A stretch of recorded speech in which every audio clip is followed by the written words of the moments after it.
John Dastin's Dream, Alchemical Allegory. Not yet fully asleep, nor fully awake, but lying between the two in a trance. My eyes half closed in slumber. Like a man carried away, devoid of cheer and countenance, by a kind of imagining and remembrance. Toward dawn, before Phoebus rose, I dreamed that someone came to me to bring me pleasure, who brought me a book sealed with 7 seals. After that, I had a marvelous dream. As it seemed to my inner thought, the face of the one who brought it shone like a sunbeam. He brought to me this heavenly book, of such great riches that it cannot be bought, arranged in order by Lady Philosophy, the capital and the flourishing work, crafted by a wise prince called Theology. This book was written with golden letters, meant to be remembered forever. Its chapters consecrated to Apollo, and to the 7 gods in the heavenly assembly, and in Mercury's little oratory grows all the fruit in the breeze of this science. Whoever can express them and gain victory over them may claim the triumph of his mineral wisdom. Of this matter above, among the 7 stars, by all the gods and goddesses in full agreement, Caducifer was sent to earth from heaven, with Saturn as the herald by great council, to summon a general parliament, by the concord of all, both young and old, to briefly declare their most prudent counsel, for the common good, to bind together a marriage between 2 born of imperial blood, descending from Jupiter's line, whose natures are pure and most good, their seed being most divine without corruption, so that no eclipse may hinder their shining, as long as Mercury ends all strife, and by meekness restrains their courage, so they do not grow stubborn through perversity. For the sun that sits so high above, its golden dew shall clearly rain down, by the means of Mercury, who first softened the motion. Then there shall be a joyful conjunction, when there has been a separation, and their 2 seeds by marriage are made one, and the said Mercury, by division, takes flight and departs from them both. These are the 2 Mercuries, chiefs of the philosophers, revived again with the spirit of life, richer than rubies or pearls locked in coffers, washed and baptized in vegetative waters, the body separated by nurturing heat, by moderate moisture of putrefaction, so that there is no excess nor conflict among the 4 elements in their union. The grain of wheat that falls to the ground, unless it dies, it cannot bear fruit. If it remains whole, its power fails, and in no way can it multiply. The increase begins when it decays. From good grafts come fruits of lasting worth. From sour crabs comes verjuice, from ash is made lye. From good grapes follows a good vintage. Whoever sows good seed reaps good again. From cockle sown no good wheat can grow. Such a plowman labors in vain, for cockle is not fit for fruitful land. Gall is always bitter, honey is always sweet. Of all things contrary there are false unions. Let male and female always meet, but both must be cleansed of their impurities. A man by nature begets only a man, and every beast begets its own kind. As the philosophers can well recount, Diana and Venus in marriage are notable. A horse does not join with a swine in the stable, for where unnatural generation is made, what follows but abominable things? Which is to say, a monster in nature. All this I found in the said book, brought to me while I lay asleep. And of one thing I took good heed. The wolf by nature is the enemy of the sheep. The rose is very different from the wild turnip. For when things that are contrary are joined, Lady Nature sits and weeps in complaint over the false remedies found in her library. And there it was pitifully lamented, that men err through false opinions, so far removed from truth, as if they had wholly lost their reason. not considering in their judgment what mischief follows, as is often seen from these false and perverse connections, just as lepers infect those who are clean. Nevertheless, he who sits so high in heaven, crowned with a crown of bright, clear stones, born there to reign as chief among the chosen seven, equal with Phoebus, shining in the same sphere, without difference, as learned clerks teach us, sat there most royally in his diadem, truly celestial and angelic of countenance, and in every virtue appearing as he truly was. And in that book I clearly found written, as the account made mention, how there was once a mighty, rich king, pure in nature and in complexion, free from deformity from head to toe, who, for his beauty as it is written, and for his purity, sovereign in renown, was among the planets in heaven made a star. I found he had certain brothers, and they were all born of one mother. But sickness grievously troubled them, so that none of them was whole enough to walk. Their speech was hoarse, they had no clear voice, for with a contagious scab they were infected. None of them was whole, all were leprous, and forever exiled because of their disease. The said king rose up from his royal seat, and seeing this misfortune, cast his eye downward. Out of mercy and brotherly pity, his heart was filled with compassion, and he began to lament their infection. Alas, said he, how came this misadventure? Under what perverse or false constellation? Or in what hour were you begotten? But since this misfortune has befallen you, there is nothing more fitting than to choose one from among us all, spotless and pure of intent, who will die for you by his own will, to save the people from their damnation, and with his blood, before you are wholly lost, to make by his mercy your remission. That liquor, most wholesome and good, is against leprous humors and false infections. When the blood is drawn from a vein, cleansing every part from all corruption, the origin is taken from pure generations, descending from a royal lineage, nourished with milk of pure complexion, with menstruum that is not superficial. But when the brothers of this worthy king heard these words, they fell into great dread. Weeping bitterly, they cried in lament, that none of us is able to bleed, for our blood is indeed infectious, and corrupted blood cannot be the sacrifice. Therefore, alas, there is no way to succeed, no means we can find to help ourselves. As for our birth and our origin, to speak clearly and truly, there is no excuse, in part or in whole. In sin was our first conception. Our bringing forth and generation was fulfilled in sorrow and wickedness. And our mother, in short, nourished us with corrupt milk in distress. For who may make that seed clean, which was first conceived in uncleanness? For cankered rust, as I mean, by no craft can show perfect brightness.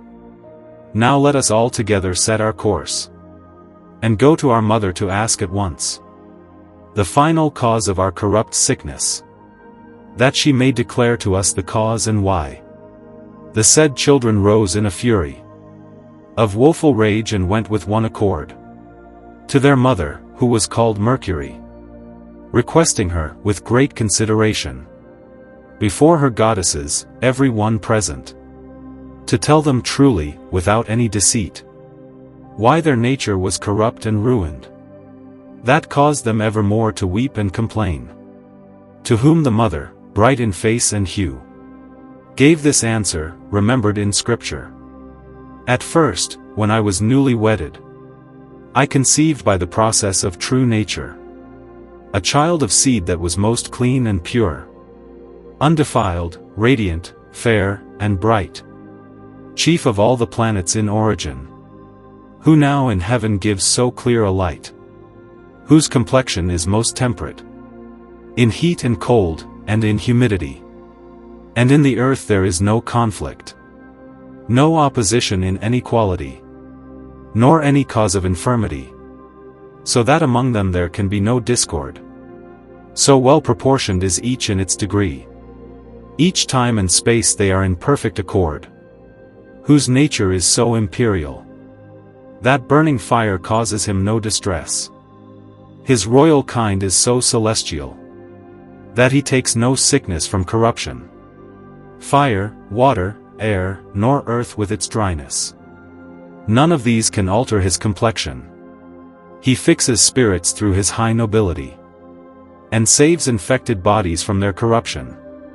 His heavenly health death cannot assail.